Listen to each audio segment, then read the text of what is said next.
Coming to you live, it's the Autohub Show with Ian and Jeff. Here we go. Who said you can't teach an old dog new tricks? Hi, I'm Gail Rubinstein, the founder and CEO of a company called Retail Resilient, social selling for the car industry. And we help auto dealers, auto agencies, and vendors in the auto industry sell more cars, service more cars, and make more money using our social selling strategy. That includes TikTok, Instagram, Facebook, LinkedIn, and anything else you can think of. So if you're looking to invest thousands and make millions, we're definitely the social selling company for you. Like I said, who said you can't teach an old dog new tricks?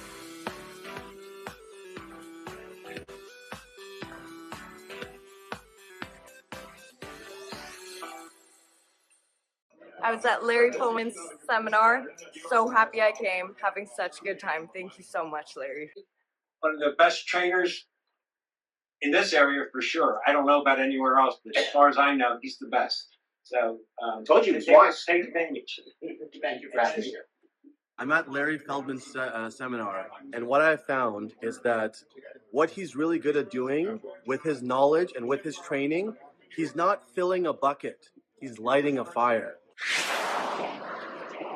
Ways to improve. Every month we want to improve better on what we did the month before, maybe the year before. It's about how fast we can get the cars done with quality work to get it to the front line, because that's where we make our money. And the bottom line is the longer it takes, the more money you spend. We want to get it down as low as possible. Right now, like I said, we're in a great stage. We're at 4.5 days.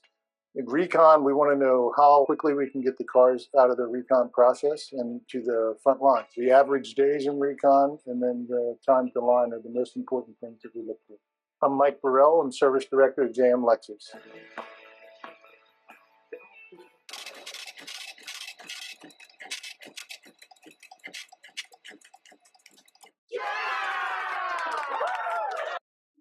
Right, good morning. So let's go to... So it was hard to find a few books. So these are a few that I found. Car Buyer's Bible, Haynes Tech Book, Used Car Buying Guide, and Ultimate Used Car Buying Guide, and Used Car Dealership Startup. So go ahead, Jeff.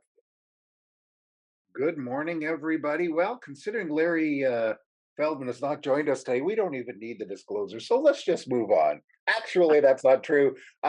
The views and opinions shared today are those of our guests, not necessarily that of the Autohub Show or Nethercott or Jeff Polo. Hey, I don't even have to read it anymore. I'm so good at it. The show today is Should We Appraise It? And just so you guys know, these are a couple upcoming shows. SEMA I'm going to be going to, and we're going to be going to Used Car Week Scottsdale. Not sure yet on SodaCon, but we may be going to that. And Gail made up had a point about driving sales. We can talk about that as well. So go ahead, Jeff. Well, good morning, everybody. You caught me while I was mid-typing responding to the Where's Larry thing, but that's very interesting. Well, our show today is Should We Actually Appraise the Show? And it's very interesting. We've had a gentleman actually brought this up to me a while back as a suggestion for a show, and has not been able to make it as the guest, but that's fine because we got the real smart people here. Hopefully he can join in a few minutes. But it's amazing why we should even come up with this. And times are a changing, as I think we've all said this. And in the old days, we used to do, I put a comment in the call flow, so we'll keep it as a surprise later. But it would be, I was taught, you go to the car, you walk around the car with the customer, you do a touch appraisal. Of course, in the old days was, don't worry about that. That will be fixed like real easy. Our body guy rips the fenders off there. Don't big deal. You go over, you touch it. You go, no big deal. You do this, you do that, etc., etc. Sort of like what a service advisor should do when they do a walk around with the customer to sell work. Then you drive it, you sit in it, you smell it, you feel it, you open the windows, etc. The question is, what is happening today? So I am going to put this out to the panel.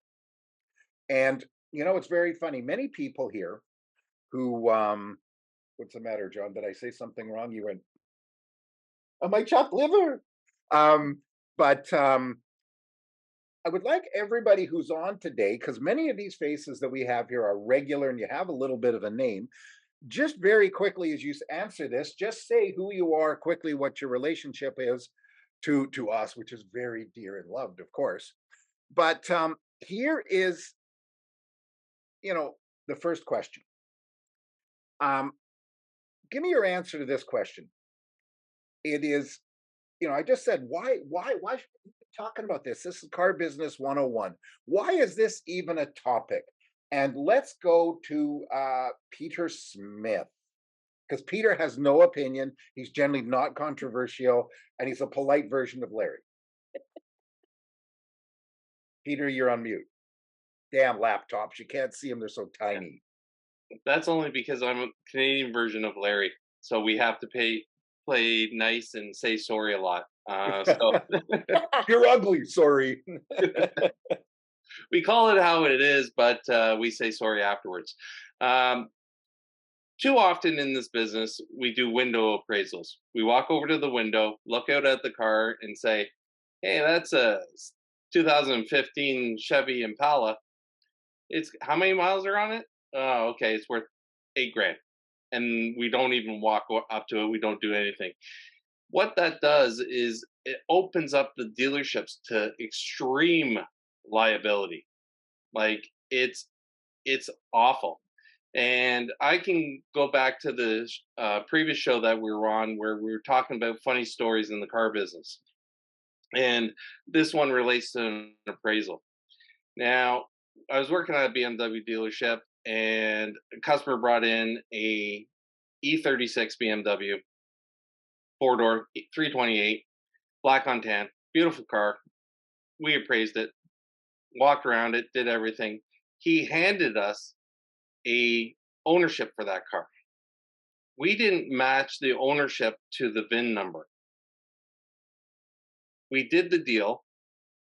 He came back to pick up his new car 2 days later. We went outside. There's a black on tan 328, 2 years older, and we got screwed because we put the information from the appraisal in the system. Now that's why you go out, you look, you feel, you take photographs of everything. Now we have the capabilities. There's actually a great product out there called UVI. You can actually drive the car through the appraisal process, and it'll 360 the car and tell you what parts are missing. So there's no excuse today not to do an appraisal because all you're doing is opening yourself up for liability, and that's why we do it. Well, thanks, Peter. Was there ever an excuse not to do an appraisal? Never, never. It's You know, it's pure laziness, and I can see John sitting there going, "Oh God, I'm chomping at the bit on this one. I want to get on." yeah. Well, I And it is there. It all it is laziness in the car business, and we're a business. And I get shot so many times on this show and every other show I'm on because I look at it and say, hey, you know what? We work in the greatest business on earth, but we're also the laziest people on earth. And people go, no, no, no, that's not me, but it actually is. And we see it all the time. And we see it in the customer experience numbers because people just don't give a damn anymore because they can sell it for list because there's no inventory. And so they don't do proper appraisals. They just say, oh, we're going to give you this without doing it. well, I have to tell you something, and I will go to John next because I see him chomping at the bit. You know, but I buy 8 to 10 cars a week online myself. There's a little lot I'm involved with. And they do appraisals. It's a great thing now. TradeRev started this great thing where you do live appraisals. And now eBlock's in it. So you get an appraisal if you get the car, because a lot of them just say, well, let's just do it because it's like $35 or whatever the cost is to post it. And then we get somebody else to do the appraisal. If you win the car, you get it. And I got one. Believe it or not, I got a van and somebody had taken a Sharpie and covered up the dash thing where the check engine light was on. They didn't look at the car. They didn't appraise the car. They didn't know nothing. We got it inspected. It's a Grand Caravan. So we have a Dodge specialist. The guy goes, oh my God. He says, you start it and it clanks and it clacks and it's this and that.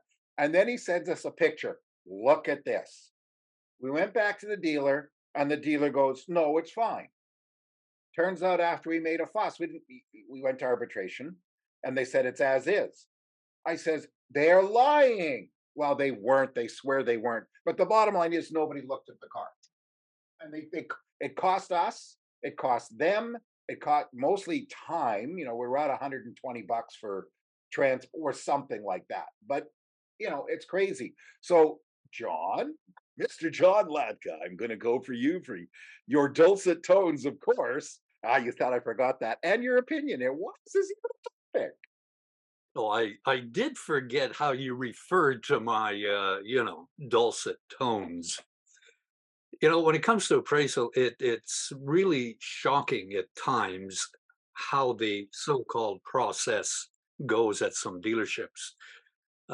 As Larry said earlier, sorry, as Peter said earlier, there you go, Peter. I'm referring to you as Larry.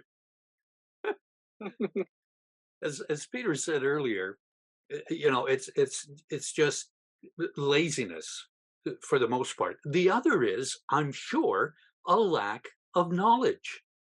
There are a lot of people out there put into the position of being a sales manager and or used car manager with very little training and very little knowledge in terms of how to appraise a vehicle. And there are vehicles being appraised by someone looking out a window and putting a price on a vehicle.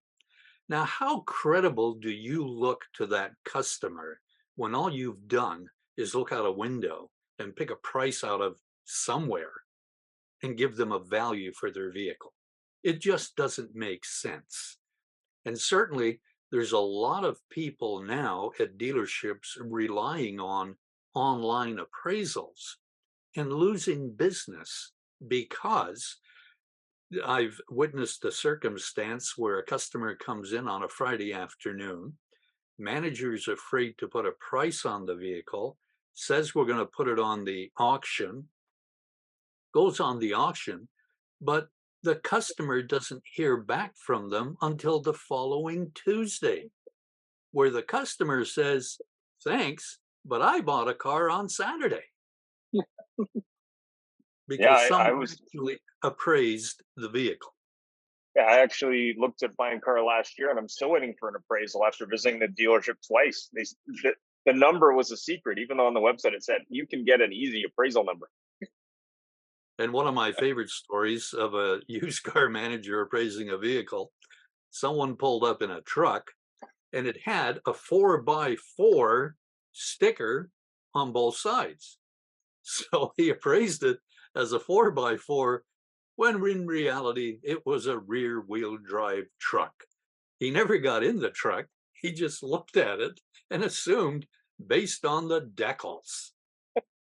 Well, it's very interesting you said this, John. There's somebody's put into this position. They don't have any training or knowledge. Last week, a very good friend of ours, of the show, etc., he posted something, and his name is Asif Premji. And Asif is a second generation, I think, dealer, maybe a third generation dealer in the sprawling metropolis of Okotoks, Alberta, Canada. And population has now grown to, I think, 33,000 people. But it's just south of Calgary. But the point being is, he said when he first joined, he started into the dealership and he figures he shows up in a suit and tie and dad says, go home and change. He started him as a lot guy. After a while as a lot guy, he then moved him on to, a service, something or other, maybe a lube guy. And he moved him through every position in the dealership.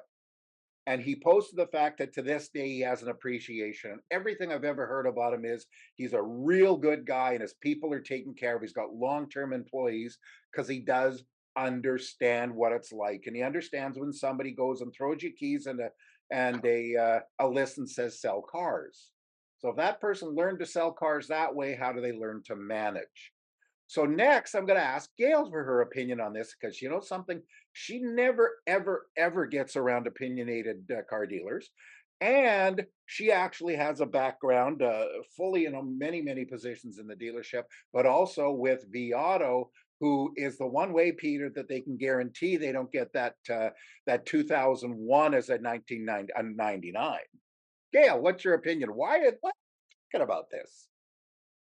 Well, this topic is really actually this topic's very near and dear to my heart because I went around training. I mean, Jeff was one of my clients. I went around for 7 years to teach used car managers how to appraise and price cars scanning a Viato tool, right? So you scan the barcode so that you can't screw it up. It, populates the information. You go walk around the car. And so that tool, help them from making mistakes. But the other piece of the puzzle is I worked for a lot of guys that, yes, would sit at their desk and then not actually walk around the car. But what I was taught, so I worked for a couple of guys that were like, no, you get off your chair, you go check the paint, you go check the tires, you go tell the customer to come for a car ride with you if you want. So when I became a GSM, I was told by the owner, this is how you're going to go appraise a car. And I expect you to do this 100% of the time with 100% of the people. And so I just did what I was told because I wanted my paycheck. But at the end of the day, it saved my ass basically from a lot of problems that I could have had later on down the road. So that's my opinion on that. And then regarding the instant, I think someone typed in, what about instant cash offer and KBB? Is that driving the process?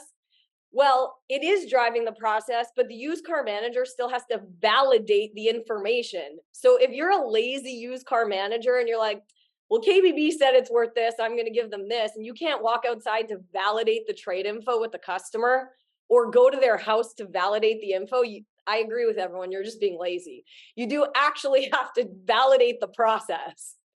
So that will save you a lot of trouble later on, like a lot of problems and trouble. Yeah, it's a good point. It's Yeah, very Brian had some comments there, Jeff, just so you know. sorry.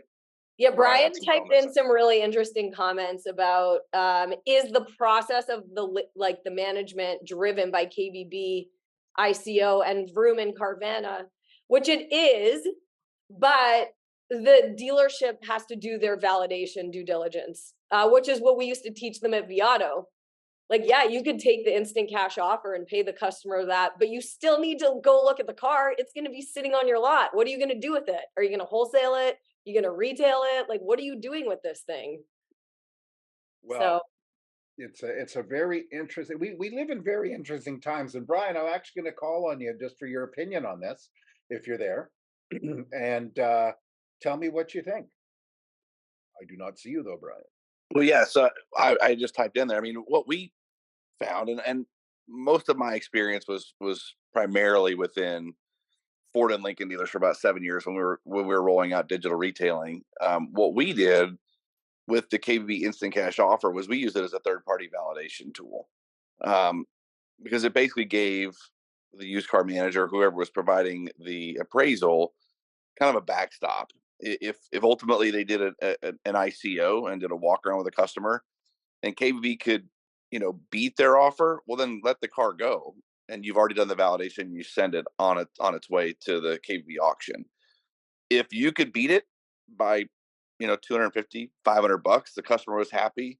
They have a third party validation. It helped you have a baseline, so that you can do a better walk around. Gave you, because KBB gave pretty heavy guidelines as to what they expected for a walk around, of what they would take and what they wouldn't take, and what you had to validate, so that ultimately it didn't get to the auction and they refused it because it didn't meet ultimately how it was evaluated. But it gave, to Gail's point, it gave that process. It gave them the tools to walk around, know how to evaluate it, what to look for, what to evaluate, and then gave them that backstop, from a customer experience standpoint. Also helped them from overpaying, but also helped them from underpaying, and provided a great customer experience. Terrific. Thank you. Really appreciate it. Ian, I'll get you go with the next question. Maybe you can hit Don up now that I got him with he's not paying attention. But Ian asked the next question. Cleaning my eyeglasses so I could see better. Why don't dealers do proper appraisals, in your opinion? Don? So this is a good question. I had a 2020 Mercedes GLB 250. And last year, in the middle of the pandemic, I was trying to sell it to dealers. I took it to 7 dealers. Only 2 dealers actually did an appraisal, and only 1 dealer actually drove the car. Okay. CarMax is the only dealer that actually did a real appraisal and drove the car. The only dealer that went outside and checked the tires, checked the wheels, went inside the car was Germain Toyota. They used their little machine and gauged the tires and Pardon me a second, Don, just a second. Germain Toyota, who was widely praised as one of the great operators, they didn't drive the car? No. Wow. And what was their excuse? Like, what was the reasoning? Well, wasn't part of the process. That the Oh, car was in good enough shape that they didn't need to do that. It's still under warranty. However, their little trick device was more severe than the Mercedes dealer. I just had the car in for service recently, and for Mercedes, and I have to tell you, if that car needed tires, that car would have gotten tires at the Mercedes dealer. Their device said that the car needed 3 tires. It also said it had 3 warranty checks, which it didn't have. Also said that I was missing a key without asking me. They deducted $300 for lack of electronic know your key. So the person that appraised the car did the service to the consumer. They didn't know who I was at that point. Well, they're a And disservice to everybody. They're a and disservice was there a to the range? company. So Was there a range in values? Did the person who no, tried no, it no. have a more It accurate was, value? it was the lowest number I received, as a matter of fact, at the time. So, and I ultimately wound up selling it a year later. 3-1 was it was up in June. I sold it to the Mercedes dealer down the street in the end of April, and he also did not drive it. Relied on his service records. He looked it over. I had some damage on a wheel well, scrape, and 2 scrapes on a car. Didn't deduct for the scrapes.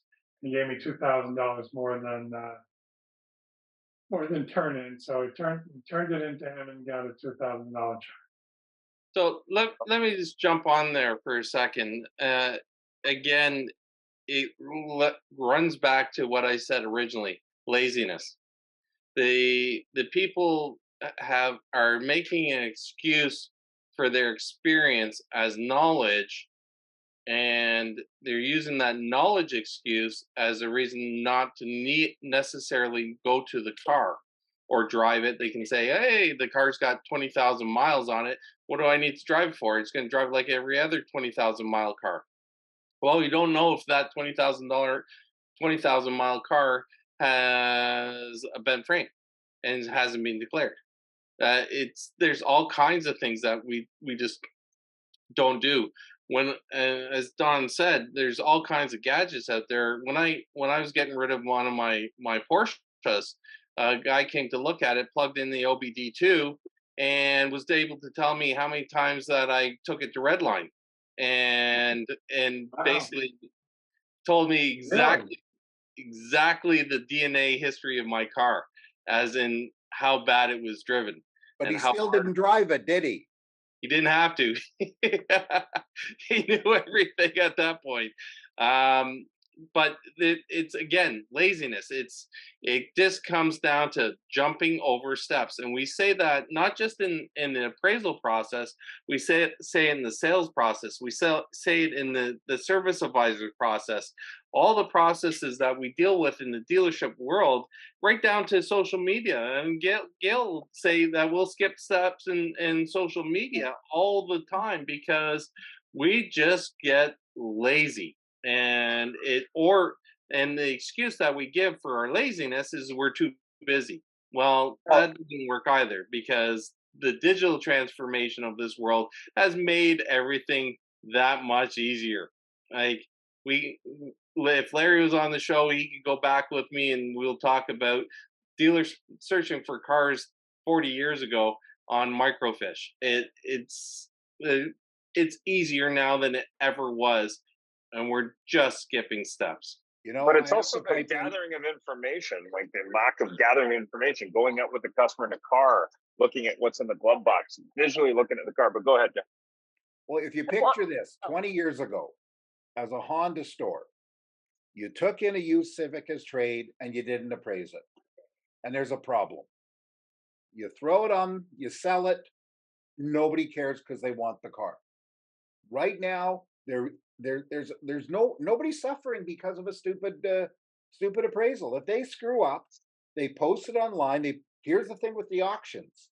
If they post as is, short of that car blowing up before it gets to you, actually before it leaves the other dealer's lot, they get away with murder because their arbitration rules say as long as it moves under its own power.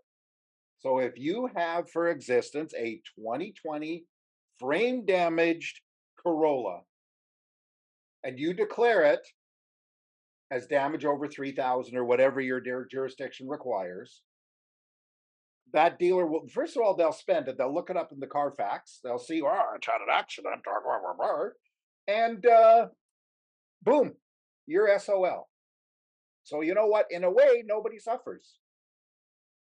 In my opinion. Gail, you're going to I say have lots to say right now. I have so much to say. Okay, going back to what Peter said, the whole laziness thing. Okay, so it starts with the GM and the dealer principal and who they hire and setting expectations. So the guys I worked for laid out my expectations, taught me how to appraise a car and said, you better do this.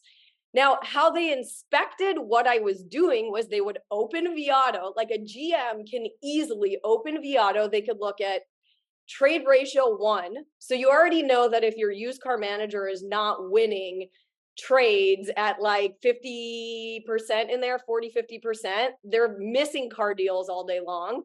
And number 2, you can measure their cost to market.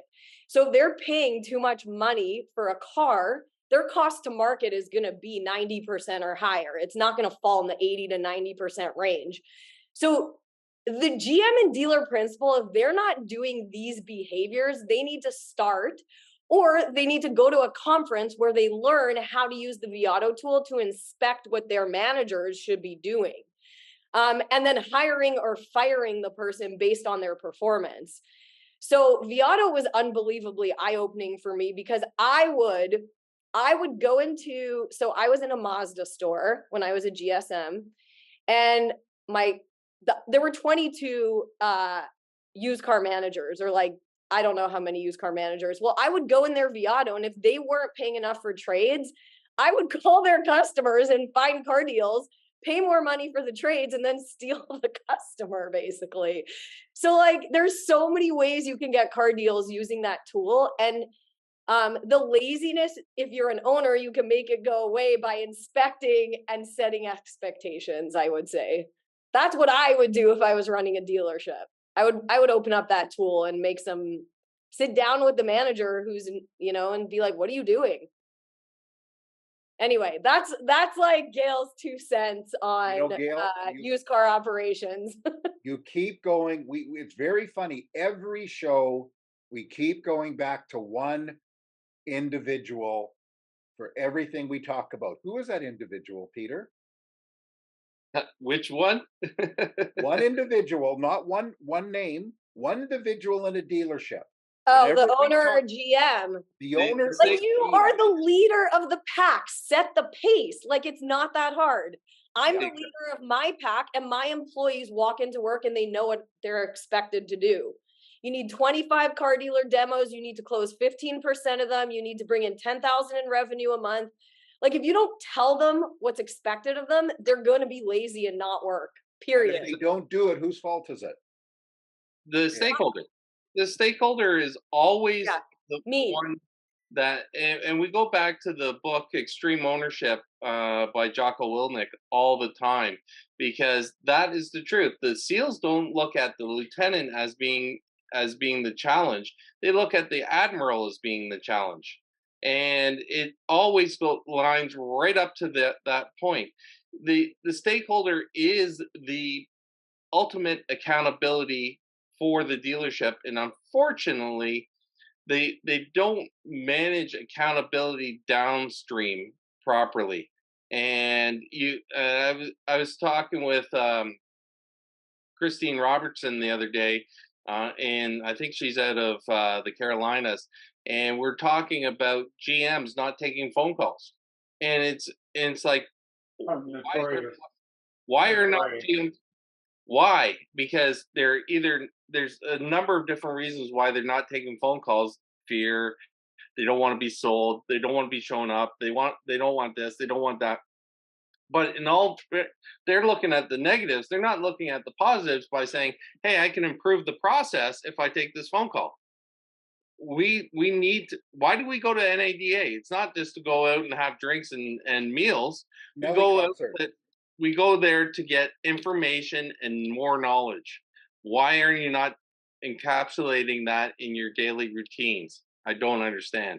And it's always the stakeholders. And that, again, I agree with Gail 100% on that. No question. No question. So, do we want to get Dave Jackson's viewpoint on this as a dealer? I mean, I don't know. Yeah, Dave's on the call. He's the boss. Yeah, Dave, give us your opinion. Davey, he's hiding. He's shy. Oh no, he's coming on. I'm coming. Oh man, am I glad you were there. He is. Now we can see his face. Oh man, look at that shirt. I hear it's your birthday today, Jeff. Well, thank you. Happy birthday. Yeah. 13. God, you should probably still have your initial processes carved on a tablet, right, with a hammer. They call me Moses. 5 steps to a stale on a tablet. You know, I'm hearing these comments about guys being lazy and all this stuff, and I don't think so.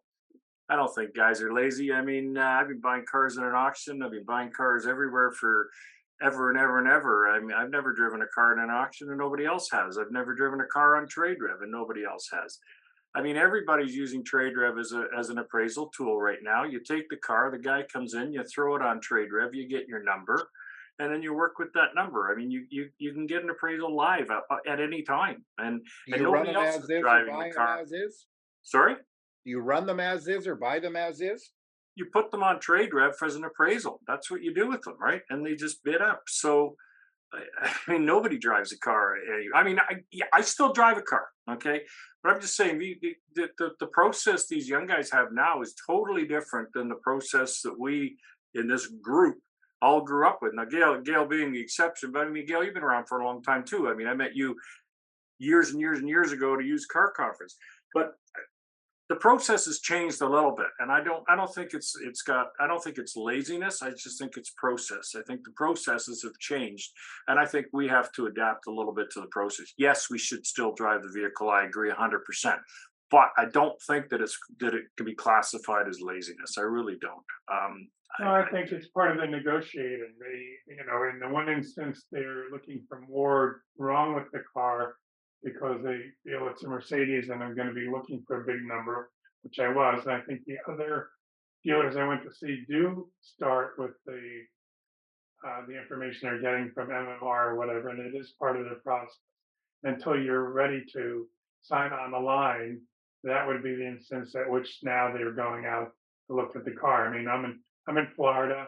It's hot or it's raining. They're not going outside right away. I don't think that. To me, well, I would have a hard time believing that had anything to do with it. Really, I mean, if I can't believe that they wouldn't look at the car. That's a whole different story. But honestly, I don't think it's because they're lazy. I think it's because their process is messed up, not because they're lazy. It's nothing to do with whether they're lazy or not. I think it's the process that's the problem. I mean, I don't know. I just hate it when we start slamming used car managers and car dealers and everything else because we're the big evil guys. It's not slamming people, Dave. It's I feel actually. it is.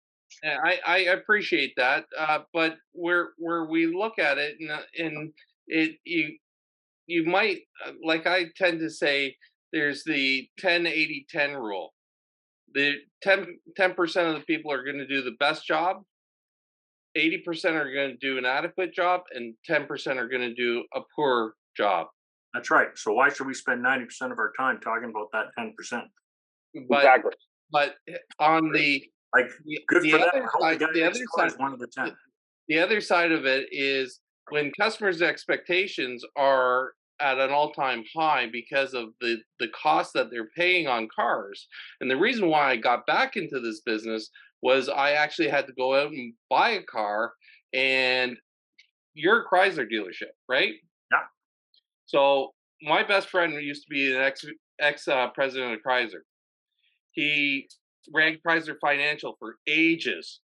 I can buy my car under his PIN number, as he still has pins to give out every year. I worked for a Chrysler dealership for 7 years. As such, I went out to buy a new Jeep Wrangler. And when I went out to buy my Wrangler, I went on Jeep's website and I knew exactly where every single Wrangler was going that I wanted. I contacted those dealers. I explained my experience of being in the business for over 30 years. I said, hey, I understand inventory controls right now. I'm going to pay list price for it. I can wait and get it under the PIN, but I need the car now. So I'll pay list price. Just here's my credit card. Buy it. I'll buy it. 3 Jeep dealerships turned around and sent me contracts at $5,000 over list. After negotiating with me to sell it to me at list, I went in, and every single experience level that I've had of over 12 dealerships I dealt with that day, those days, they were absolutely the worst experience I've ever seen in the car business in 40 years. Now, that's not saying every Chrysler dealership is a poor dealership, but I'm saying the dealerships that I dealt with were poor because of the way they acted. Now, that has nothing to do with the appraisal process because I didn't have a car to appraise, but I'm just saying that those dealerships fell into the 90% low, not the 90% high. So that's what we're discussing here, that people, even though that your dealership might follow the exact process every single time, it might not, you might be a anomaly right now. We could have bought it from Dave. I don't think I'm an anomaly. I don't think I'm an anomaly. I think that the way that business was conducted during the pandemic for 2 years does not define the car business. It was a different time. Different things were going on. It was just a totally different experience. Number one, you said you had a PIN. Well, if you had a PIN, I can't sell it to you for 10 cents more than invoice. That's the way the PIN program works. The preferred program, I have to sell it to you at invoice. I can't sell it over that. Second thing is, I did a lot of preferred programs during the pandemic, but you had to order it. I couldn't afford to take a $5,000 vehicle that I'm going to make $5,000 on and give it away. I had to make money on it because I wasn't going to get 50 of them. I was going to get 5 of them. So I had to make my profit. So I don't think the last 2 years really defines the car business. And you see one of the biggest problems that we're seeing right now, not problems, one of the situations we're seeing is the huge migration of salespeople away from dealerships, and how hard a time everybody's having getting salespeople and everything else. I think that's simply because they weren't salespeople, they were order takers. I don't like, well, there's a red one. Well, the red's not so bad, I'll take it, because if you didn't want it, somebody else would. And there's still that are in that position. That's why dealers had markups and I'm trying to remember what the verbiage was for the extra ADM. Market adjustment. Market adjustment. I've never done a market adjustment in my life, nor would I ever. But hey, that's up to each individual dealer to do what they want to do. That's up to you. But I just don't think we can define the car business over what's happened in the last 2 years. As far as even appraising a car, I mean, my God, you dealers that had 100, 150 used cars on their lot have got 60, or 40, selling, dealers that sold 60, 65 cars a month have 20 on their lot. I mean, drive the car. Do you need to drive the car? I just need the car. You know what I mean? Well, that's a problem. That's a big problem. I just need the car. And then, what's happening is you need the car, then you get it, then you discover there's $6,000 in recon because you didn't drive it. And I'm saying one day. Well, you're not going to be $6,000 in recon because there's lots of tools. Like you said, there's lots of tools out there that you can look you can look at. You can look at a Carfax report and you can get the service history. You can, if it's your own customer, obviously you have your own service history. You can look at well, Auto. I'm not a big fan, but you can look at Auto. You can look at Carfax. You can look at VVR. I mean, KBB. I mean, KBB to me is it's like the black book. Nobody uses those anymore. You know what I mean? It's a different time. It's a different market. I mean, Jeff, you've been in the car business long enough. I mean, when you walk to the auction, when you and I used to stand on the block at the auction, I never in my life saw you pull a black book out. Yeah. Why not? You know what I mean? Like because I just waited for you to finish bidding, and then I bid one higher. Then you overbid me. Yeah. No, I'm just saying. You know what I mean? Right. The worst part about what I hate about online auctions now, is you're not sitting there going like this, going, I don't like him. Yeah. Well, I mean, shit, they don't even drive the cars through the auction anymore. I mean, it's I know.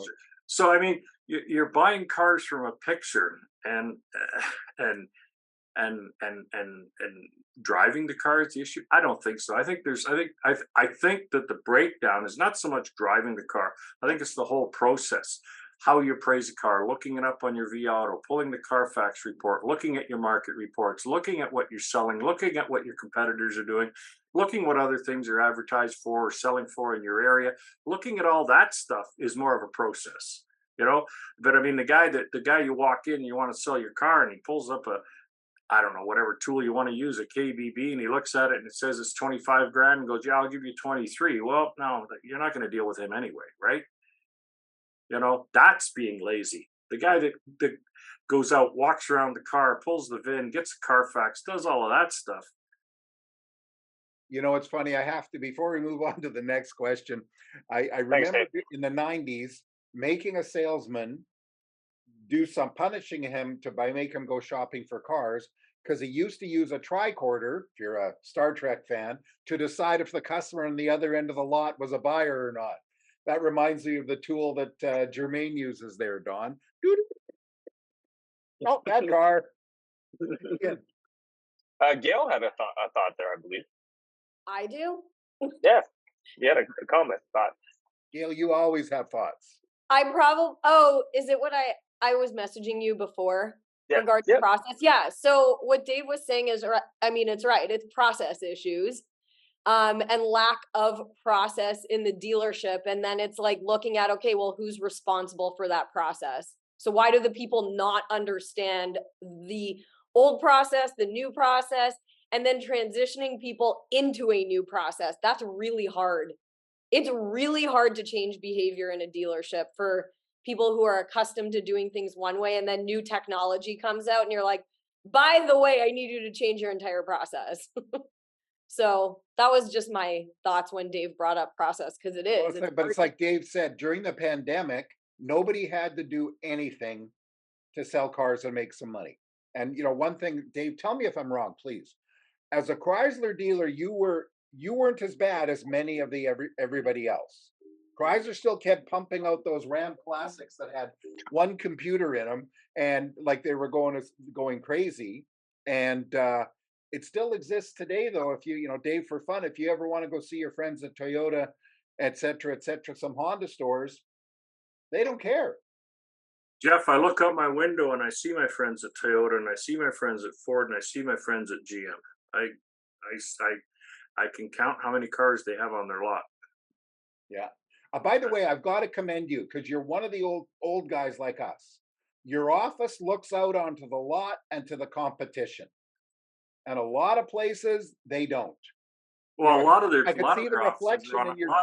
offices are on a boat somewhere, right? So, no ivory tower for Dave? No ivory tower? Okay. Hey, you've been in my office. It's no ivory tower. Oh, I know. But you know what, though? All crap aside, Dave learned the things the right thing. And yeah, you know what? Maybe you don't have to drive every one of them, but you at least do something to make sure you've done your job right, because there is no protection of you. Like Gail says, it's the process, and it's driven from the top, and everybody wants to give the facade that we're running a democracy here, but at the end of the day, it's a dictatorship. Yeah. We talked about that. I don't know if you heard it, where we said it all lies with the person at the top, and if the person at the top isn't given directions, that boat's kind of going in circles, or worse, it's going No, like the boat's sinking. The boat's, David and I are like, the boat's sinking. The boat's not Big going time. anywhere. It's going, actually, it's going one way. It's going down, you know, and, Yeah.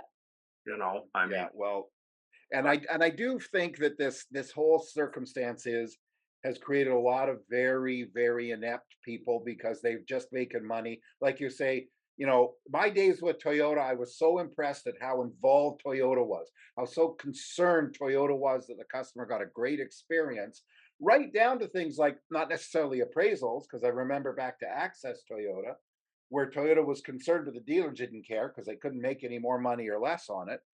But you know, it does lie to people are getting lazy, and you got a good point, Dave. You can post that car on Trade Rev, you can get an idea what it's worth, but if you decide to take that bid, do you run that car as is without making sure you got a car you can sell to somebody and make sure your butt's not on the line? well, you know, I mean, to go out and take the pictures of the car and take the VIN and pull the Carfax and do all that stuff, I mean, it takes just as much time to do that as it does to drive the car. Yeah. So it's again, I go back to not laziness, process. It's just a process. Yeah. Plain and simple. You know, I mean, By all means. you got all these young guys that are buying cars. You got all these young guys that are used car managers. And I say young guys, I mean, because they're younger than me, but I mean, they're not really young guys, but they're younger guys, you know, and they're buying these cars. And this is the process they've grown up with, right? This is the process that they've gone with, you know. I mean, I remember years ago going to the Toronto auction, and the black book guys had their black book hats on, and they stood there and wrote down every single vehicle that went through the auction. I mean, that's how they got their numbers, you know. And I mean, and using auction reports right now, basically you're using reports off of vehicles that people can't sell, right? Most of the stuff at the auction, if you're running something to the auction when nobody's got any inventory, you're running it for two reasons, right? You stole it, or you paid too much for it, you know, because anybody can sell anything retail right now. Well, Look at how many lots have got, you know, 19 or 2008, 2009 vehicles on them right now. You'd never keep that stuff before. Never would you keep that stuff. Well, I have to tell you, we have in our little lot, we have a favorite Chrysler dealer. We like to buy stuff because their shop just condemns every Hemi with a tick, and every diesel engine they condemn, every eco diesel. And we buy them from them, run it through our Chrysler guy before we buy it, and buy them because they're so scared of it. Yeah. And if you get somebody who knows what their stuff, but again, they're so busy. Who do they care? What do they care? Well, I can look at the numbers this morning. Tell me who's too busy. I haven't seen them. Bad. You look like you're really busy with that sunburn. In terms of time, we've got a few minutes left. I was out all day yesterday, and I had this roof down, and I didn't have the sunscreen on. So I don't know. I think I can see there's some in your chin. I think you're on a boat. No, I was on a boat. I was not in a boat. He's like, I wish I was boating. It's actually windburn. Yeah. Well, you wore a white shirt, so you know what? Come on. You could have worn a red one. You would have looked better. Ian. So in sense of time, Jeff, just some final comments. So if you want to start. You know what? There's a very lively show, and thank you, our guest. That we had one guest that was going to come and didn't show up, and that's even better because you know something. This was very lively from very smart people. I'd like everybody to mark down October. Where did it go here? October 3rd, we're going to have a show on how to be a good dealer principal or GM, and I think this brought up something. We had an open slot there. No guests that week. No speaker. No. Oh no. Well, it's October, so we're looking for some people. Yeah. You're trying to find one 5 months in advance, are you? No. It's only. Hey, Dave. It's July. It's 4 months. No, but I think it's very interesting when I go 5 months in advance, they never show. Guests never show. And it's hilarious. You know, I've had people that have reached out to me to say, I want this topic on this show. Can I be on your show? You betcha. 2 weeks before, I'm sorry, I am in Monaco or whatever it is. but I think we should do a little bit of a master class there, because frankly, common sense has been lost in many people, except for Dave, of course, in a dealer principal or GM position. And unlike Dave, that worked his way up all the way up and had a great guy that he worked with, a lot of people are told, okay, let's see, GM, you're top salesman, you're GM now. And then they're thrown into the water. But thank you. Peter, final comment. Mute. You're muted. I'm working in a dealership today, so unfortunately I keep hitting the mute button so you don't get the pages and everything else that go on behind me. Like always, I appreciate sharing the screen with so many automotive professionals that you guys bring on the show. The intelligence that we gather from our mutual opinions and sometimes debatable opinions brings a wealth of opportunity and insight to the people that watch your show. So I really appreciate it, and I look forward to every single week we're there. Thank you. We love having you. John. Well, I can tell you from the used car perspective that over the years managing at dealerships, I made a lot of mistakes appraising used vehicles. However, fortunately, I made more good decisions than bad decisions, so we were ahead of the game. My favorite one is when I appraised in the early 80s a Toyota from the late 70s, and I thought, it was at the Toronto auction, and I thought I was bidding on this black on black 5-speed Celica that was gorgeous. I thought it had 60,000 kilometers on it. It had 160. Yeah. Yep. They didn't have the old 6 digits, man, or 7 digits. Anyway, we ended up getting out of the car with a minimal loss. But I was once told, you're going to make mistakes. As long as you make more good decisions than bad decisions, we should be okay. Yeah, thank you. I was once told, if you haven't made a mistake, you're doing something wrong. Oh, for sure. And Gail? Oh, and when you do make your mistake, embrace failure and just learn from it. One of my mentors in the car business used to be like, Gail, hold that failure real tight. And if you need to cry about it, go ahead, but then learn from it. That's for sure. And as Auto showed, you've got statistics to say if you're not making mistakes, then you're not getting enough deals. Yeah. And you can easily, I hate to say this, but you can bury one used car mistake. You can bury that somewhere. You can make that go away. No, Dave, you don't do that, do you? I have a shovel right here. We bury a lot. Dave, final comments. I thank you for joining us today. Yeah, you know what? This business is changing and so much every day. Every day it's changing, and there's lots of new tools and new ways of doing things. And I think we have to all embrace all these things that are coming and try them and change and adapt to them. But we can't keep going back and saying, "Oh, we used to do it this way." We used to. I mean, we used to. It's changing so much, especially with electrification and electric vehicles, and I mean that's going to be a whole new appraisal process, isn't it? Yeah, we have 100%. Time allowing. We actually had that question, and that's a scary one right now. It's very scary. All right, here we go. We're out. Thank you all. Have a good one. Happy birthday, Kenny. Thank you. Happy birthday. Cheers. Take care. Guys, I'll be in Vancouver later this week. Look me up, please. Ian's in Calgary now. Oh, okay. He finally saw the light. He's in Alberta now. I'm heading to Kelowna for a week for my mom's 70th. So I've never been to Kelowna. I'm very excited. Kelowna's nice. But Ian's got to go shopping for a cowboy hat today. He's got to go to the ball town. There we go. And if you're here, look me up. If you can get a coffee, that'd be awesome. Okay. All right. Take care. See you guys. Bye. Take care. Bye. Bye.